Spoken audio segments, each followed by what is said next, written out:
Excuse me, हा बोला. ते वैष्णवी महाकले यांचं घर कोणतं आहे? स्वतः मीच आहे. आणि ही जी समोरची बिल्डिंग दिसते का माझीच आहे.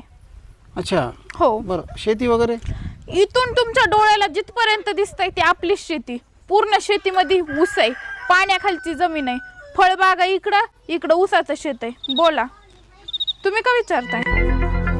काय नाही, ते लाडक्या बहिणीच्या योजनेच्या ऑफिसमधून आलो होतो. हां ज्यांना 1 एकरपेक्षा जास्त शेती, त्यांचं आम्ही नाव कट करणार होतो ना. माफ करा वय, हे माझं नाही, आमच्या शेजाऱ्यात ती जमीन बी आमच्या शेजाऱ्याची वय. माझं काही नाही इथं, आम्हाला अर्धा एकर बी शेती नाही. मला फेकायची सवय वय. माझा फॉर्म रिजेक्ट करू नका वय. माझा मोबाईलचा रिचार्ज सुद्धा त्या लाडक्या बहिणीच्या पैशावर आहे वय. मी आयफोन घेतलाय वय शायनिंग मारायला लाडक्या बहिणीच्या हप्त्यावर. हप्ते भरायचे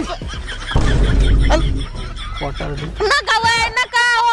ओ भैया, ओ काका, नका वय.